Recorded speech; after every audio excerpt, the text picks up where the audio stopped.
Con el paso de los años y con la aparición de muchas tradiciones de este mundo, se ha desvirtuado la verdadera esencia del nacimiento de Cristo. ¿Qué importancia debe tener el hecho de que Dios se haya hecho carne? ¿Qué importancia debe tener? ¿Qué importancia debe tener el hecho de que Dios se haya hecho hombre? Y que a partir de ese día, tanto la historia como las vidas de muchas personas se han dividido en un antes y después de Cristo. ¿Qué importancia debe tener esto? Quiero que leamos Juan capítulo 1, versículos del 1 hasta el 4. Y escuche con atención lo que dice. Dice, en el principio era el verbo, y el verbo era con Dios, y el verbo era Dios. Este era en el principio con Dios. Todas las cosas por Él fueron hechas, y sin Él nada que ha sido hecho fue hecho. En Él estaba la vida, y la vida era la luz de los hombres. Ahora saltamos al versículo 14. ¿Quién es el verbo? ¿Ah? ¿Cómo lo sabemos? ¿Dónde dice? Dice el 14. Y aquel verbo fue hecho carne y habitó entre nosotros. Y vimos su gloria, gloria como del unigénito del Padre, lleno de gracia y verdad. ¿Cómo se hizo carne el verbo? Pero ¿cómo se hizo carne? A través de aquel momento en el que nació por medio de María. El ángel se le apareció y le dijo, dará a luz un hijo y llamarás su nombre Jesús. ¿Cuán importante es en realidad el nacimiento de Cristo, que dividió la historia de la humanidad para siempre? Usted está obligado, cuando usted coloca una fecha, en colocarle allí antes o después de Cristo. La historia se partió en dos. Y la vida de muchas personas también se partió en dos. En un antes y después de Cristo. ¿Cuántos tienen un antes y después de Cristo? Hay un cambio. Debería. Ese nacimiento que dividió la historia de la humanidad para siempre, debemos entonces estar conscientes de la importancia que tiene el hecho de que Dios se haya hecho carne, que nació, vivió una vida perfecta y murió en la cruz para nuestra salvación. No hubiese, algunas veces se ponen a discutir qué fue más importante, la muerte o la resurrección, o la vida de Cristo o su nacimiento. Bueno, su resurrección no hubiese sido posible si no hubiese muerto primero. Pero si no hubiese, pero su muerte no hubiera sido posible si no hubiese tenido una vida perfecta y sin pecado. Pero no hubiese podido tener una vida perfecta y sin pecado, primero no hubiera nacido de una mujer. Mateo capítulo 1, versículo 23. He aquí una virgen concebirá y dará a luz un hijo. Llamará su nombre Emanuel, que traducido es Dios con nosotros. Jesús no recibió ese nombre.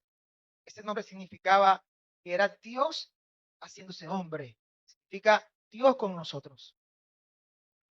Aunque muchos celebran la Navidad de una forma equivocada, de una forma que nada tiene que ver con el nacimiento de Cristo, la cosa comienza en noviembre.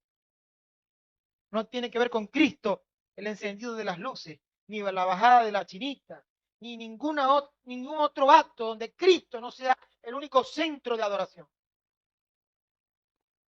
Pero eso no quiere decir que nosotros no recordemos su nacimiento. Todavía hay quienes tratan de recrear el nacimiento de Cristo, colocando a María, a José y al niño Jesús en un establo con animalitos. Ya se ve poco, ¿verdad? Ah, pero le ponen también ahí, por supuesto, a los tres reyes magos, que no van ahí, por cierto, porque ellos no estaban en el establo, ni visitaron a Jesús en el establo. Probablemente entre 1 a 2 años después llegaron los reyes magos. Ya estaban en su casita. Cuando llegó esos sabios del oriente, que tardaron bastante, yo, porque lo que caminaron fue bastante para llegar a donde estaba Cristo.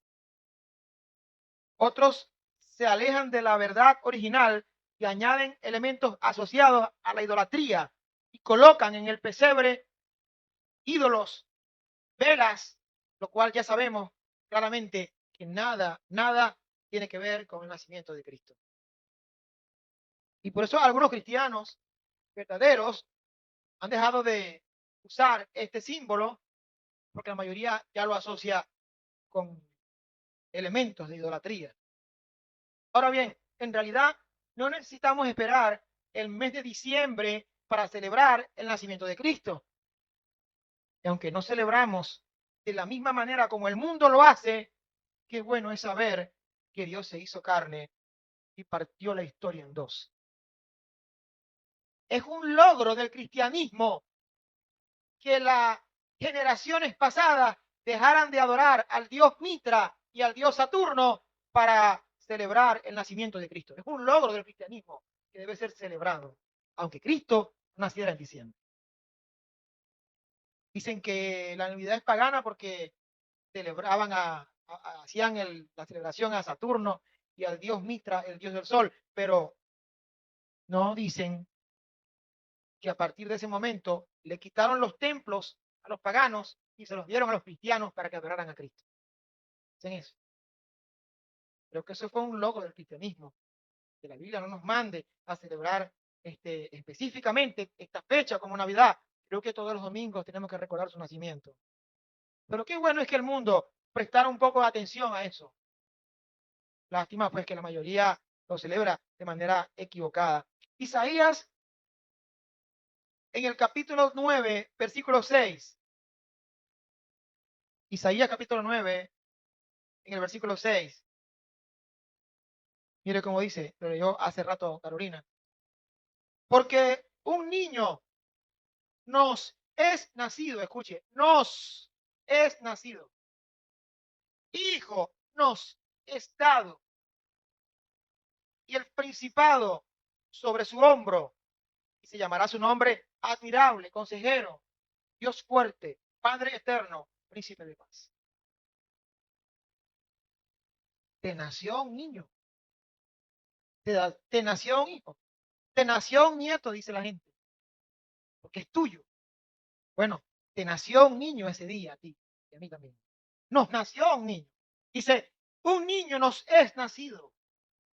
Es nuestro niño que nació para después crecer y darnos salvación.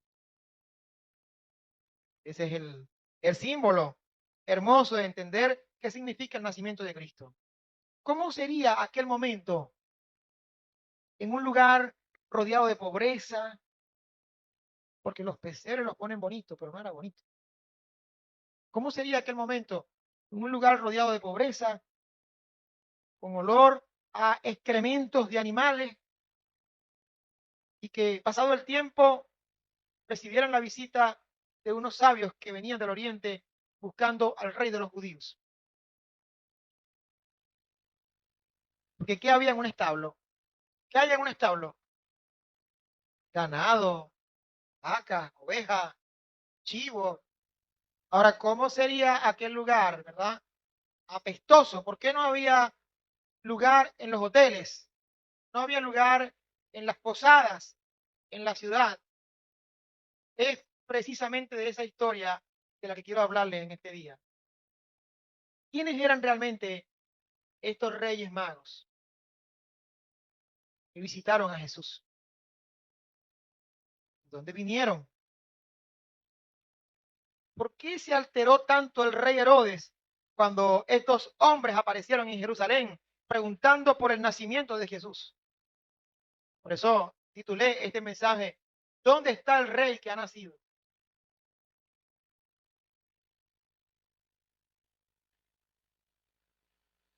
¿Será que en verdad eran magos? ¿Será que eran 3 o eran más? ¿Eran realmente sus nombres Melchor, Gaspar y Baltasar? ¿Qué significado tiene la visita de estos reyes o sabios del Oriente? Esa imagen del establo es una de las escenas más emocionantes y significativas del nacimiento de Cristo.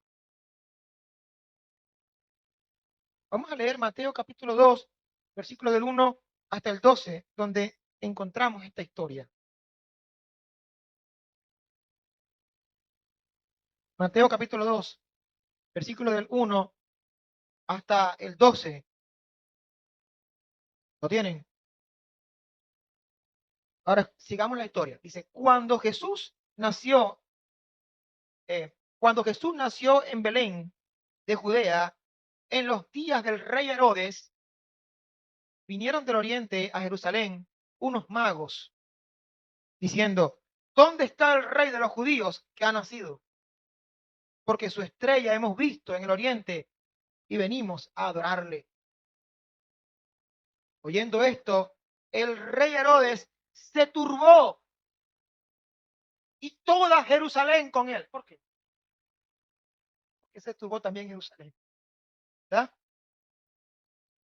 Y convocados todos los principales sacerdotes y los escribas del pueblo, es decir, los religiosos, les preguntó dónde había de nacer el Cristo. Ellos le dijeron, en Belén de Judea, porque así está escrito por el profeta. Y tú Belén de la tierra de Judá, ¿no eres la más pequeña entre los príncipes de Judá? Porque de ti saldrá un guiador que apacentará a mi pueblo Israel. Entonces Herodes, llamando en secreto a los magos, indagó de ellos diligentemente el tiempo de la aparición de la estrella. Y enviándolos a Belén, dijo, id allá y averiguad con diligencia acerca del niño. Cuando le halléis, hacedmelo saber, para que yo también vaya y le adore. Ellos habiendo oído al rey, se fueron. Y aquí la estrella que habían visto en el oriente iba delante de ellos hasta que llegando se detuvo sobre donde estaba el niño. Y al ver la estrella se regocijaron con muy grande gozo. Y al entrar en la casa vieron al niño con su madre María. ¿A dónde estaban? En el establo. La casa ya, ¿verdad? Y al entrar en la casa vieron al niño con su madre y postrándose lo adoraron. Y abriendo sus tesoros, ofrecieron presentes, oro, incienso y mirra.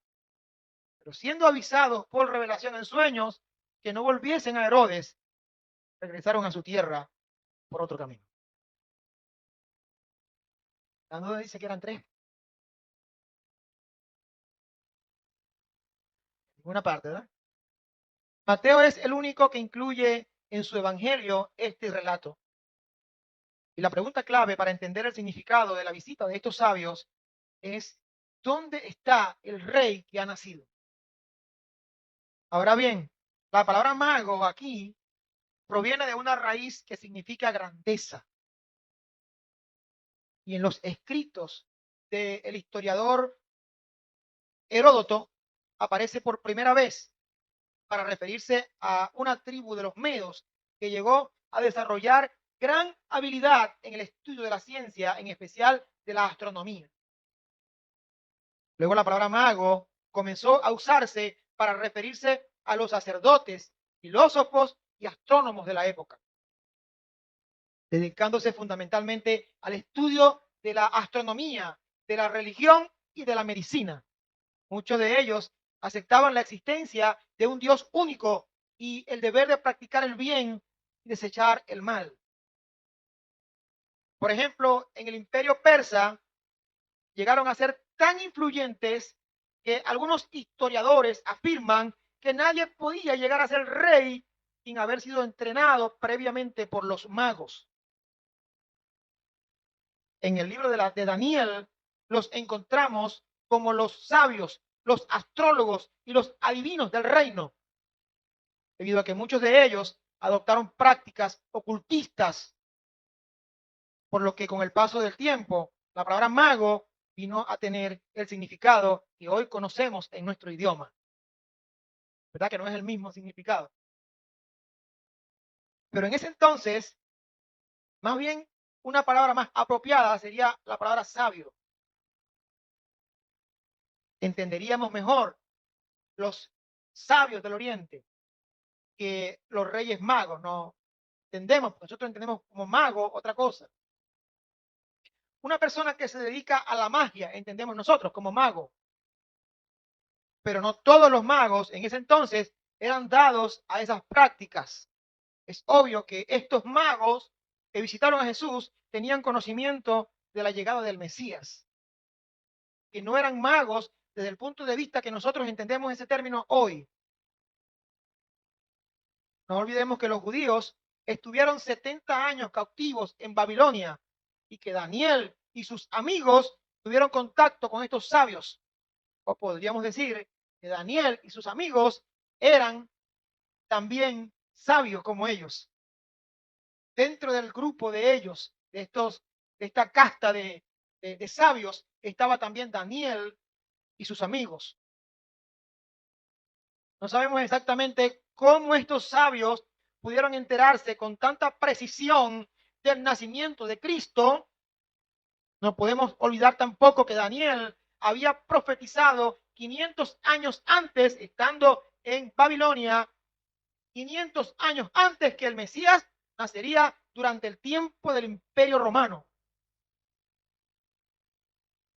De alguna manera Dios les hizo saber que ese Mesías que habían estado esperando por tantos años ya había nacido, por lo que estos magos o sabios del Oriente decidieron hacer un viaje que le fue largo, porque decidieron hacer un viaje largo de aproximadamente 1.600 kilómetros. Prácticamente recorrer a Venezuela de punta a punta, a camello. ¿Qué tan importante sería para estos magos o sabios del Oriente este nacimiento que decidieron emprender un viaje de tantos kilómetros? El hecho de que ellos entregaran 3 regalos: oro, incienso y mirra, fueron, ¿no? 3 regalos. Aquí está, ¿eh? Versículo 11, ¿no? Y abriendo sus tesoros, les ofrecieron presentes: oro, incienso y mirra. Bueno, el hecho de que entregaron 3 regalos dio lugar a la tradición que se popularizó de que eran 3, porque si entregaron oro, incienso y mirra, entonces dijeron, bueno, uno entregó oro, otro entregó incienso y otro entregó mirra. Pero la Biblia no dice en ninguna parte que eran 3. No dice cuántos eran. Con los años se popularizó la tradición popular de que sus nombres eran Melchor, Gaspar y Baltasar, que uno venía de la India, que otro venía de Egipto y otro venía de Grecia, pero la verdad es que la Biblia no nos da tantos detalles al respecto. Y por lo que entendemos, venían juntos en una misma comitiva que venía del Oriente. Lo único que dice es que estos sabios venían del Oriente, se enteraron de que había nacido el rey y vinieron a adorarlo. Eso es lo que sabemos. Ellos estaban seguros de que el rey de los judíos había nacido. Y lo único que querían era saber dónde estaba para adorarlo. Y dijeron, porque hemos visto su estrella en el Oriente y venimos a adorarlo. ¿Cómo sabían que Jesús había nacido? ¿Cómo se enteraron? ¿Cómo pudieron investigar? ¿Cómo pudieron investigar algo con tanta precisión? Estoy seguro que la intervención divina estaba ahí. Pero también pienso que hubo influencia científica. Recuerde que Daniel fue científico, fue uno de los sabios del Oriente en la época babilónica. También lo eran Sadrach, Mesach y Abednego, que andaban con él. Recuerden que Daniel escribió, y no sabemos qué tanta literatura dejó en Babilonia que influyó a ciertos grupos. Claro, eran astrónomos, se consideraban sabios porque eran altamente entendidos en lo que era la astronomía, el estudio de de las estrellas, de los astros, de los planetas, ¿verdad? El estudio sano, no la astrología, no, la astronomía y de la medicina. Cuando alguien se enfermaba, no llamaban a un médico, llamaban a uno de estos sabios para poderle decir qué podían hacer con el enfermo, ¿verdad? Lo malo que también eran muchos de ellos eh, lo mezclaban con religión, con prácticas ocultistas, y de ahí fue que se popularizó posteriormente el término mago que nosotros conocemos hoy relacionado con la magia. Pero en sus inicios no era esa connotación que tenía esta palabra. Ahora, ¿qué estrella era esta? Algunos dicen que se trataba de un cometa y otros dicen que se refería a una manifestación visible de la gloria de Dios, la misma que se le presentó a los pastores. En Mateo nos dice que la estrella iba delante de ellos y se detuvo exactamente donde estaba Jesús. Obvio que una estrella común y corriente no va a hacer esto. No los va a guiar detalladamente y se va a parar exactamente donde está él. Seguro estoy de que era una manifestación visible de la gloria de Dios. Como estos sabios, que ni eran judíos, pudieron conocer antes que los mismos judíos. Recuerde que a los suyos vino, pero los suyos no lo recibieron. Y ya tenía, eso se llama, teológicamente, eso se llama la gracia común. Gente que de algún modo es tocada para buscar a Cristo. Bueno, quizá esto pasó con los sabios del Oriente, ¿no? Curiosamente, aunque estos magos no eran judíos, fueron a adorar al rey de los judíos, que en realidad era el rey de todo el mundo. Algunos sugieren que la investigación de estos sabios estaba relacionada con el estudio de las genealogías con la que Mateo comienza su relato. Usted lee el capítulo 1 de Mateo y usted va a encontrar es puras genealogías. ¿Qué era importante la genealogía? Porque por ahí, por esa genealogía venía Cristo, el Salvador del mundo. No podemos olvidar que Dios le prometió a Abraham que en su familia, en su descendencia, serían benditas todas las familias de la tierra. Y luego le prometió a David que un descendiente suyo se sentaría en su trono para siempre. Génesis 12:2, ¿verdad? Lo dice, ¿verdad? Cuando Dios le promete a Abraham y le dice, y haré de ti una nación grande y te bendeciré y engrandeceré tu nombre y serás bendición. Ahora bien, para comprender por qué el rey Herodes se alteró tanto, también necesitamos conocer algunos datos históricos del rey Herodes. Resulta que el rey Herodes no era judío. ¿Qué tal? Y por lo tanto, no debía ocupar el trono de Israel. En otras palabras, Herodes era un rey usurpador del trono. Cuando los romanos dominaron a Judea el año 63 antes de Cristo, el padre de Herodes, llamado Antípater, que en ese momento era gobernador de Edom, luego de congraciarse con los romanos, fue colocado como procurador de Judea. Entonces fue cuando el padre de Herodes, este hombre llamado Antípater, quedó como procurador de Judea dentro del dominio romano, porque se sometió a los romanos. En el año 47 antes de Cristo, Antípater nombró a su hijo Herodes como el tetrarca de Galilea. Años más tarde, el emperador Augusto extendió el dominio de Herodes a toda Palestina. Esto trajo mucho malestar en el pueblo judío. Y para calmar la situación, Herodes se terminó casando con una judía llamada Mariana.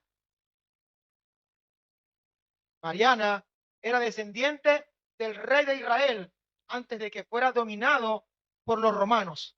O sea, Mariana tenía sangre real.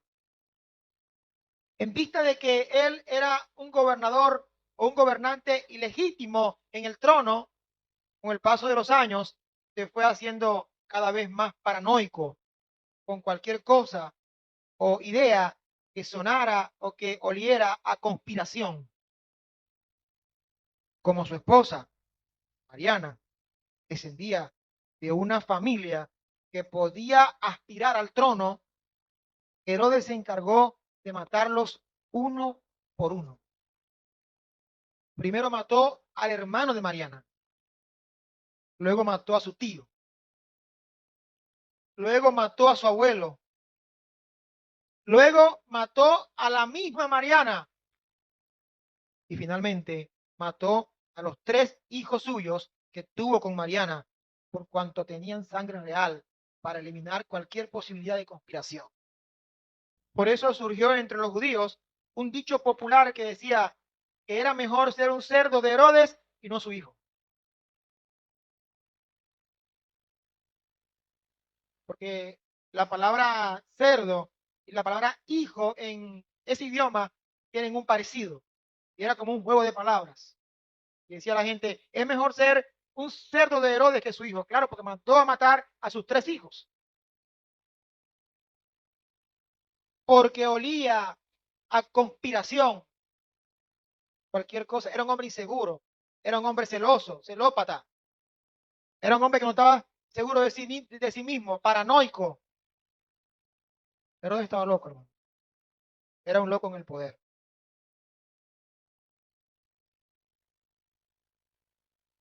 Ahora bien, teniendo en cuenta todo esto, imagínate lo que pudo pensar este loco paranoico cuando escuchó decir a los sabios o a los magos del oriente, venimos a ver a un rey que ha nacido. Por eso Mateo dice que Herodes se turbó y toda Jerusalén con él. ¿Ya entendieron por qué? Porque ellos estaban conscientes de lo que este hombre despiadado y loco y cruel era capaz de hacer por defender su posición en el trono. Y todo podía terminar en un baño de sangre. Y fue eso exactamente lo que aconteció después. Pues ya conocemos la historia. Él mandó a matar a todos los niños varones menores de 2 años en Belén y en todos sus alrededores para estar completamente seguro de haber eliminado esta amenaza. ¿Cómo un hombre podía ser tan despiadado, tan sangriento? Ahora vamos a leer Mateo capítulo 2, versículos 13 hasta el 23. Después que partieron ellos, ¿quiénes? ¿Quiénes partieron? Los magos. He aquí un ángel del Señor apareció en sueños a José y dijo, levántate y toma al niño y a su madre y huye a Egipto y permanece allá hasta que yo te diga, porque acontecerá que Herodes buscará al niño para matarlo. Y él despertando tomó de noche al niño y a su madre y se fue a Egipto. O sea que Jesús vivió un tiempo en Egipto, ¿verdad? Y estuvo allá hasta la muerte de Herodes para que se cumpliese lo que dijo el Señor por medio del profeta cuando dijo, de Egipto llamé a mi hijo. Herodes entonces, cuando se vio burlado por los magos, se enojó mucho y mandó a matar a todos los niños menores de 2 años que había en Belén y en todos sus alrededores, conforme al tiempo que había inquirido de los magos.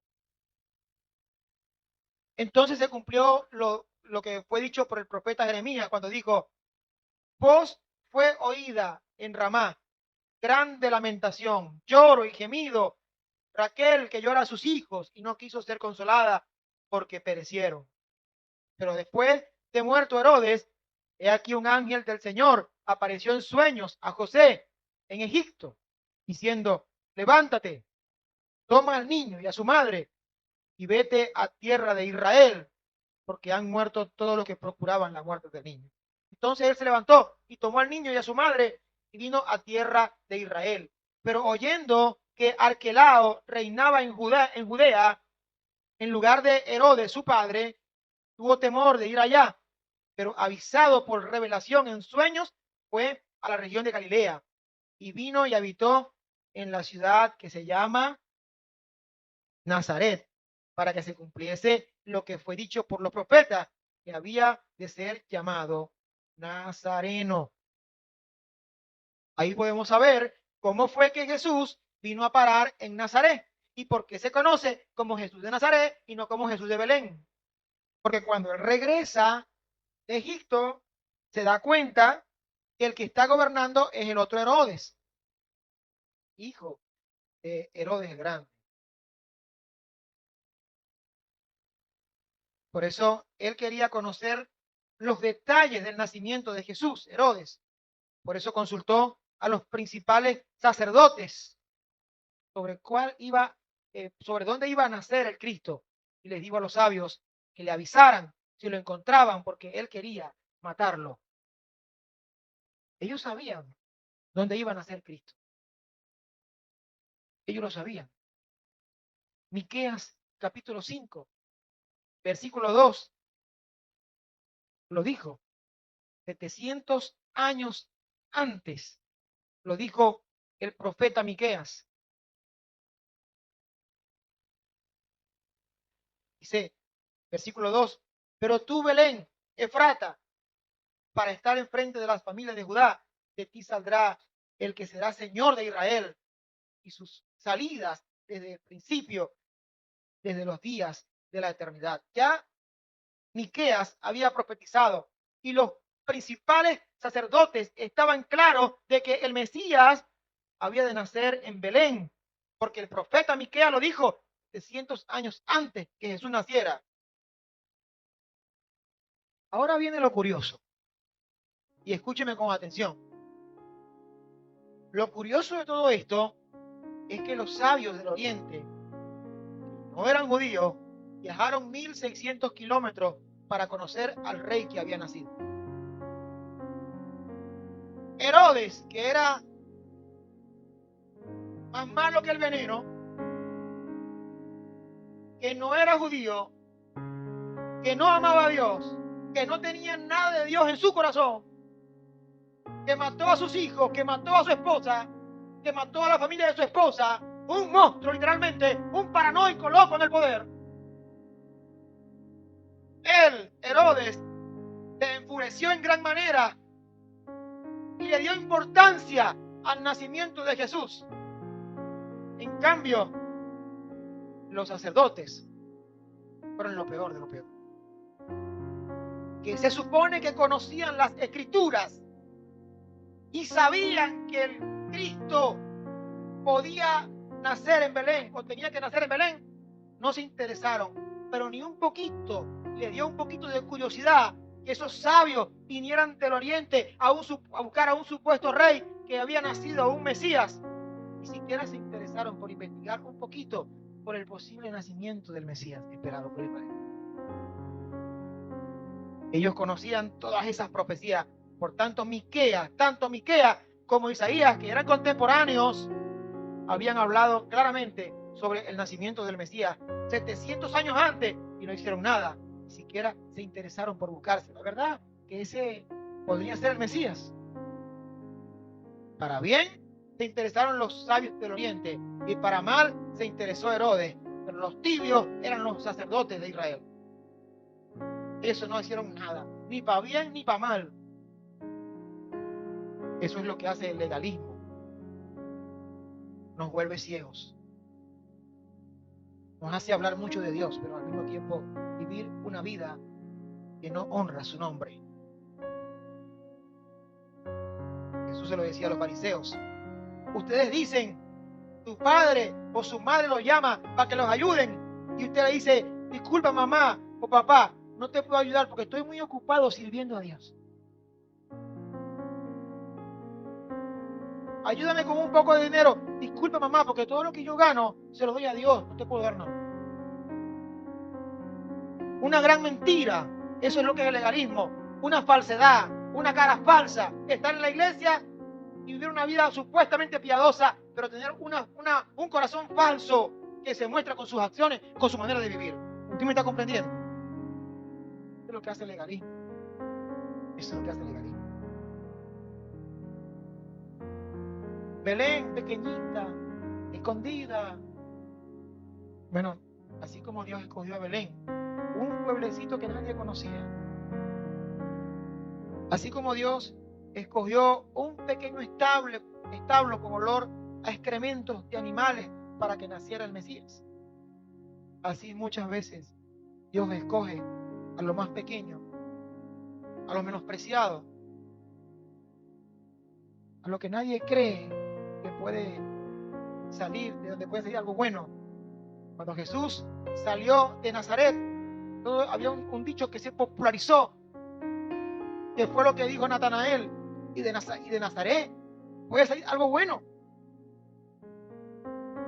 Puede salir algo, y de Nazaret puede salir algo bueno. Pues sí, algo bueno puede salir de Nazaret.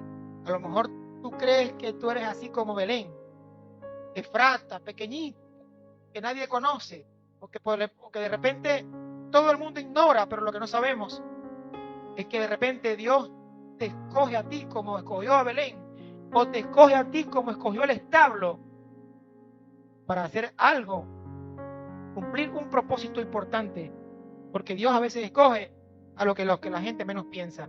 Lo dice 1 Corintios capítulo 1, versículo 25 al 29.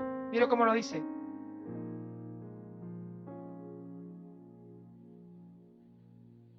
Porque lo insensato de Dios es más sabio que los hombres.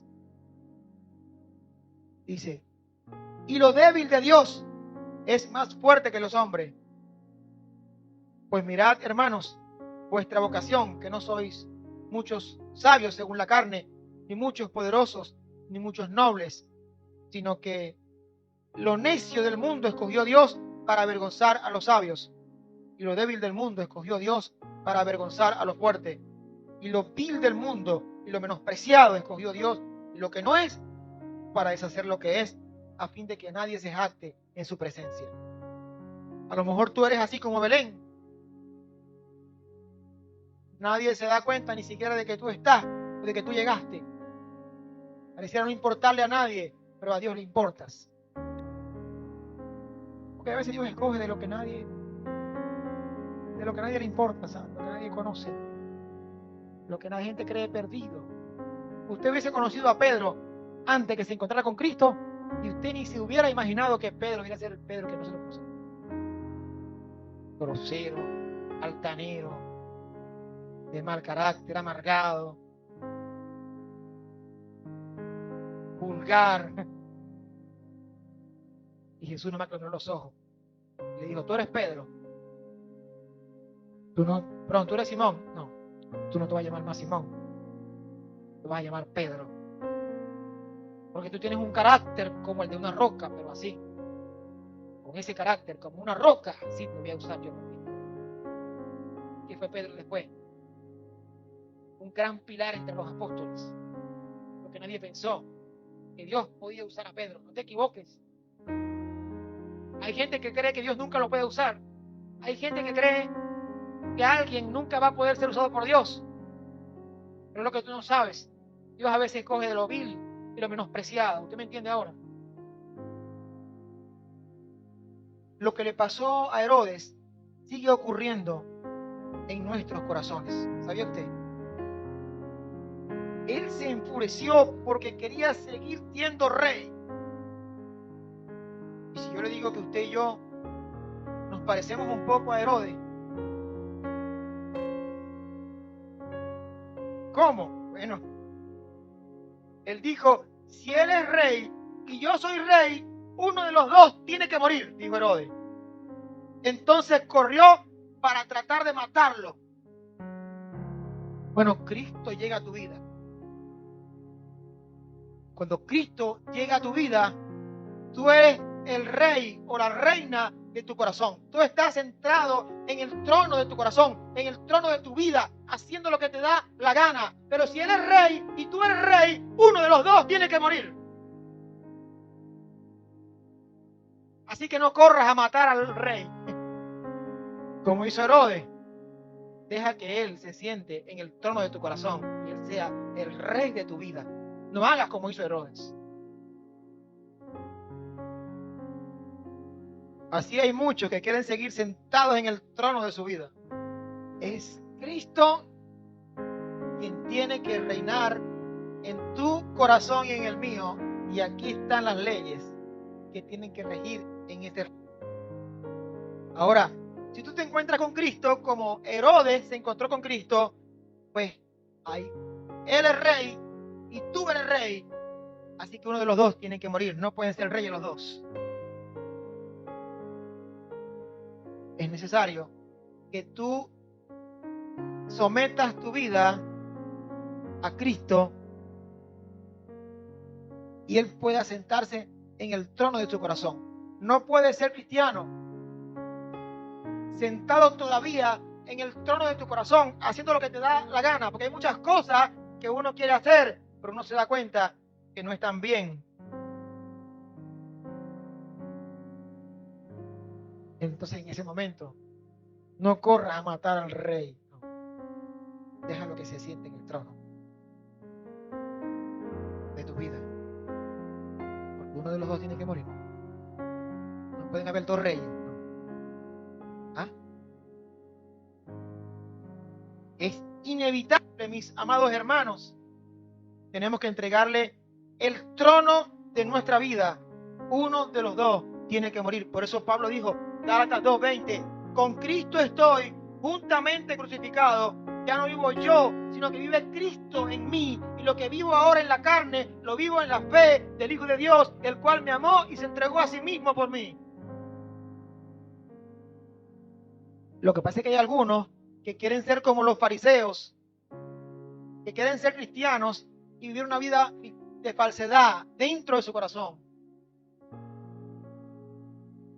Y eso es más delicado. Profesar ser y no serlo. Seguir sentado en el trono de tu vida. No, ¿es Él o eres tú? ¿Quién va a reinar? Dime, en este 2026. ¿O vas a salir corriendo a matar al rey que ha nacido? O mejor, lo vas a dejar gobernar en tu vida. Ese es el rey que tiene que gobernar en nuestro corazón. El Señor Jesucristo también lo dijo. Si el grano de trigo no cae y muere, entonces no da fruto. Porque la semilla, para dar fruto, lo primero que tiene que hacer es morir. Y después que muere, entonces sí, surge una nueva y hermosa planta. Pero ¿cómo surge una planta si la semilla no muere y se parte? Es necesario que tu ego muera. Y es muy importante. Y si somos cristianos y profesamos ser cristianos, realmente se vea en nuestra manera de vivir. Algunos están crucificados con Cristo, pero de vez en cuando se bajan de la cruz. Parece que están amarrados y no clavados. Que se baja cuando quieren. Que este sea un año donde Cristo pueda ser el Rey de nuestro corazón. Eso es realmente lo que significa la Navidad. Que Cristo nazca en tu corazón. Que ocupe el trono de tu vida. Tú no necesitas competir con Cristo por el trono de tu corazón. No, todo lo contrario. Tú lo que necesitas es permitir que Cristo se siente en el trono de tu vida y la gobierne. Eso es lo que tú necesitas. Deja que Cristo reine en tu corazón, hermano. Amén, amén y amén.